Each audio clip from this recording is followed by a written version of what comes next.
Hey guys, what's up? Danny here, and today I'm going to be giving you guys an update on what happened with the Russian pilot and the U.S. drone. Um, White House says Russian pilot who ran into a U.S. drone and broke it was at best an idiot. Russian pilots who intercepted and harassed the U.S. drone last week were presented with awards. When asked at a briefing about the rewards, a top White House official ripped into the pilots. If that's bravery, then I guess they got a different definition of it, John Kirby said. The White House has delivered its sharpest criticism yet of Russian pilot who flew a fighter jet into a U.S. military drone, with the top official slamming the individual at best an idiot. Russia's defense ministry presented awards last week to two pilots who intercepted and harassed the U.S. military MQ-9 Reaper drone over the Black Sea a few days earlier. One of the pilots of the Su-27 fighter jet clipped the drone, breaking its propeller and forcing the U.S. to crash it into the waters below. When asked by a reporter during a Wednesday press briefing about his thoughts on the awards, White House National Security Council spokesperson John Kirby ripped into Russia over the incident and did not hold back in harshly criticizing the pilot. So I don't know of another military in the world, another air force in the world that would award a pilot for smashing into a drone, Kirby said. If that's bravery, then I guess they got a different definition of it. It's ludicrous. It's insulting. Now we don't know whether the pilot was trying to intentionally ram that drone or not, but he did. Video evidence was pretty conclusive. So this was in Zaporozhye. There was oh my god, that's crazy. So they freaking bombed the that's insane, yo. They're like bombing central Ukraine. Let's kind of rewatch that video real quick. Wednesday, in swarm cities with drone attacks overnight in a display of force as Vladimir President Putin bid farewell. That's crazy, yo. Wait, let's just replay that. Let's see how the attack went. That's insane, yo. Yeah, that's very scary, yo. My family's from Zaporozhye and stuff, and it's a very big city that Russia's currently trying to conquer. That's extremely upsetting to see that and stuff. Is that damn, yo? That's insane stuff, yo. So in the Navy I grew up in, you don't want to hit anything. Hitting anything is bad for you. Visibly flabbergasted, Kirby added, I'm sorry, I got to throw the flag on this one. I have no clue why they would give bravery award to a pilot who was the worst, maliciously putting himself and U.S. property at great risk, and at best just an idiot. It's likely that Moscow was attempting to send a message to the U.S. by harassing the drone, based on expert assessments of similar behavior from Russia in the past week. But State Department spokesperson Ned Price last week also said that the incident was indicative of a lack of competence. That transpired, assuming it wasn't intentional collision, could also be an indication Russia has a problem with its fighter jets. Two former U.S. Navy aviators recently told Insider, "This is just an egg in the face for Russia," said Guy Buss Snowgrass, a former Top Gun instructor. "There's no doubt about it." He added that we've known that they were unprofessional, but the incident really demonstrates how poorly trained their pilots are. Though the U.S. military has said that it will continue to conduct surveillance operations with drones over the Black Sea, U.S. officials told CNN that the drones will be flown farther away from Russia and occupied Crimea for the time being in order to avoid being too provocative. Yeah, so I mean, yeah, it's a little bit provocative, 100%. And so here we have private chat leaks show Moscow officials in state of panic over Putin arrest warrant. So while Moscow has publicly dismissed The Hague's arrest order for Vladimir Putin as nothing more than a meaningless piece of paper, some government officials reportedly descended into a full-blown panic in private chats over the news broke, with some wondering if they'd become the next Heinrich Himmler and Joseph Goebbels. That's according to a new report from the independent outlet Verstka, which spoke with sources close to the Kremlin and several sources in parliament about the reaction behind the scenes. The news spread like fire in private chats between officials in the presidential administration. One source close to the Kremlin said, adding that reactions were strong, mostly imprintable. There was a sense that they, in the West, had crossed the line, that it was a slap in the face for all of us, he said. Others suddenly began to realize that they too could face war crime charges. There was an instant thought that there were not only sanctions against us, but also more serious things, that it would be impossible to leave the country. One source in a government ministry was quoted saying he said he himself did not expect to face any criminal prosecution, but that other members of the government could maybe go down. Yes, so it's definitely very, very serious. And if you actually take a look at Heinrich Himmler,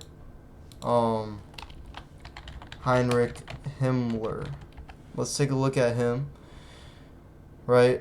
So he arrest.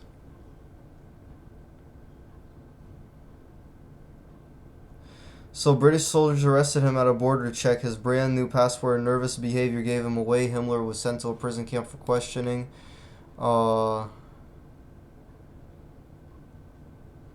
Yeah, so basically, I'm pretty sure if Putin goes out of like the country and stuff like that, right, they could really arrest him and everything like that. So he's probably gonna end up staying in Russia and stuff. But it's definitely some very important stuff that yeah. There's also threats from Russia. Um, let's see.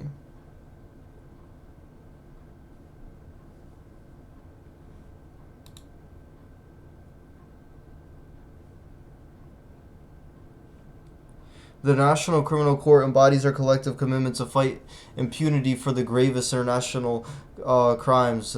As an institution of last resort, the court is complementary to national jurisdictions. We call on all states to respect its judicial and prosecutorial independence, it added. Medvedev said on Monday it's quite possible to imagine a hypersonic missile being fired from the North Sea from a Russian ship at the Hague courthouse. He added, everyone walks under God in rockets. Look carefully to the sky. The ICC arrest warrant for Putin issued on Friday accuses the Russian leader of unlawfully deporting thousands of Ukrainian children, a war crime. The legal move will obligate the court's 123 member states to arrest Putin and transfer him to The Hague for trial if he sets foot on their territory. Neither Russia nor Ukraine is a member of the ICC, although Kiev has granted the court jurisdiction to prosecute crimes committed on its territory. The tribunal also has no police force of its own and relies on member states to make arrests. The ICC also issued a warrant against Maria Lvova-Belova, Russia's presidential commissioner for children's rights, on similar charges. Moscow dismissed the orders as null and void, and Russia's top investigative committee said that there were no grounds for criminal liability on Putin's part.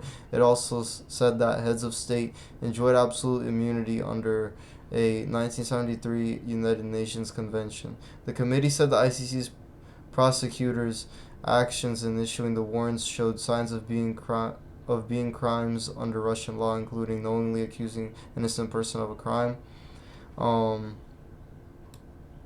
So, yeah, that's kind of the charges that are made right now. So, let's take a look at Ukraine versus Russia war current status. So let's just see the current status and stuff, right?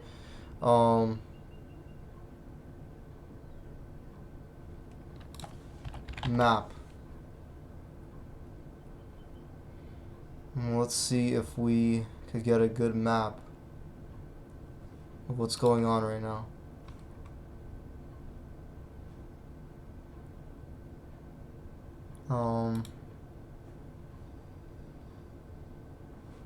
Yeah, so this is kind of just how everything looks like and stuff, right? And obviously they're trying to conquer Zaporozhye now because Kherson is right there, but Zaporozhye, they never really try to conquer it and everything like that. So it's going to be, Zaporozhye is right there, and they're going to continue. They're gonna continue trying to get Kherson and Zaporozhye and all those areas that are closest to the southern border, because there's a lot of good land still left in Ukraine that they're yet to conquer, but they're definitely running out of bullets and stuff, so, and ammunition and stuff, so we just have to be careful and stuff, and continue. But they really have not made any movement, right? So if you take a look at the differences between in March 2022, right, they were conquering it, October 2022, right, like this, and then now March 2023, Ukraine has taken a lot of land back, and they continue doing so, right? So Russia's obviously not gonna push forward anymore. They've already lost too many troops and everything like that. So I think that's kind of like the update right now for the Russia-Ukraine war. And the gas prices have been dropping a lot, so I think that the things are potentially could go back to normal very, very soon. And yeah, guys, so let's let's take a look at, let's just take a look at something real quick. So, um, Trump versus DeSantis poll 2024, right? So I think that this is, so we have the polls here for the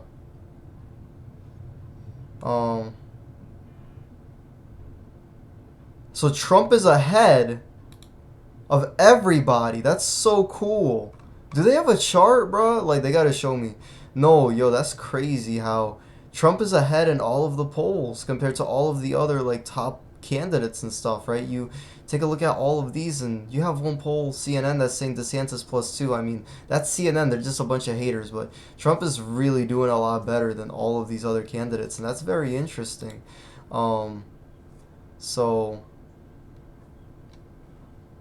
the favorable and unfavorable rating between Joe Biden and Donald Trump is actually very similar right now. That's very interesting. And let's take a look at the overall rating for Joe Biden real quick.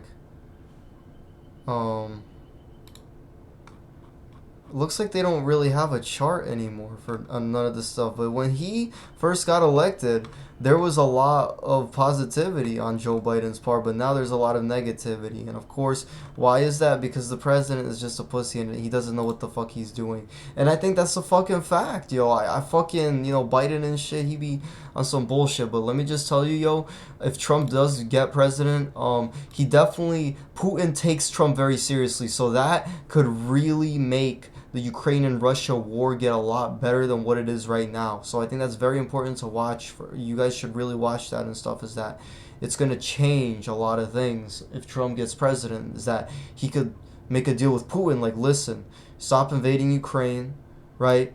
I'll give you some things in return, blah, blah, blah, and then everything just works out fine. But I do think that Trump has the toughness and the ability, even though he's 79, 80 years old, that he knows what he's talking about.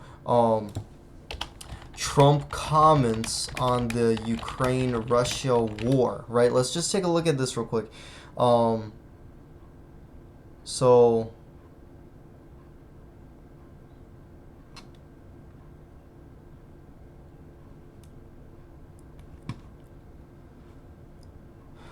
let's see what Trump has said about it. So, well, the former Ukraine wants Russia and Ukraine to make a peace deal. Trump said Europe is not helping the U.S. secure the region. He said he wants to prioritize regime change in the U.S. over Russia. So let's see. Former President Trump shared a stance on the Russian invasion of Ukraine in his response to Fox News host Tucker Carlson. Trump said that he wants to end the war immediately by putting Russia and Ukraine at the negotiating table. Both sides are wary and not ready to make a deal. The meeting should start immediately. There is no time to spare. The death and destruction must end now. Trump, who is running for president for a third time, says the U.S. objective for the Ukraine war is to help and secure Europe. However, the former president castigated Europe for not helping in the war. Trump said the U.S.'s limit to providing assistance for Ukraine would strongly depend on his meeting with Russian President Vladimir Putin, while insisting that Europe must pay. So the fact that Trump would meet with Vladimir Putin would make a big deal, because Putin respects Trump, and when Putin respects the leader of the U.S., right, why would he be attacking the U.S., right? The Trump has a lot to say, and he speaks his own mind, so I think that he could really help Ukraine out here a lot. So the sanctions have not been effective. Trump also believed the U.S. faced a high risk of nuclear confrontation with Russia under President Joe Biden. When asked if the U.S. should support ousting Putin from power, Trump said it is more important to support replacing Biden than supporting a regime change in Russia. Trump's comments about the ongoing war in Ukraine echoed his previous remarks that he would have allowed Putin to control certain areas in the beleaguered country to avoid the conflict. In his radio interview with Fox News host Sean Hannity, the former Republican president said he would have negotiated a deal with Russia and Ukraine, while boasting that Russian forces did not occupy any region in Europe under his watch. During his speech at this conservative political action conference, Trump said that he would solve the Russia-Ukraine war in one day, arguing that he knew what to say to Putin and Ukrainian President Vladimir Zelensky. The former president also insisted that he was the only presidential candidate promising to avoid World War III. Trump made his stance on the Russia-Ukraine tensions clear since the early stage of the war. He previously called Putin a genius and savvy. He also touted that he trusts the Russian president more than the U.S. intelligence community. Okay, so Yeah, 80 billion committed to Ukraine to assist in the war. But then we have like the other person, Desantis, he's like talking shit about like Putin and shit, and I don't think that's a good thing. So let's take a look at the Democrat uh top candidates. Let's see what candidates are running. Okay.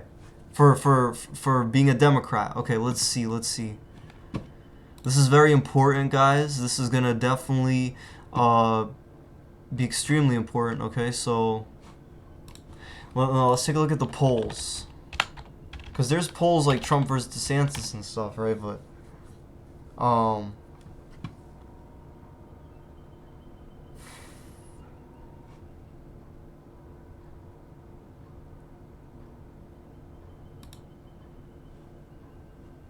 okay, so Biden is the number one for the Democrat president nomination, which is very interesting. So if it's Trump versus Biden again, then Trump would, I think that he would win, right? Because people, they're kind of tired of Biden, right? They got tired of Trump, they got tired of Biden, right? But like the next person, it's like if it's Trump, then they might just choose Trump. So Biden's 24 ahead of everybody else, right? We just have to wait and see what happens in the future and stuff.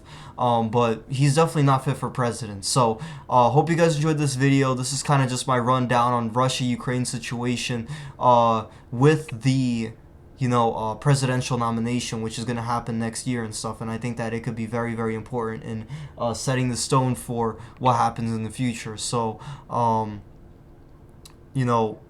the war is at a standstill. If we have a president who respects Putin and stuff, then we could potentially be entering a very good phase of everything going on. So, hope you guys enjoyed this video. Have a great day and peace out.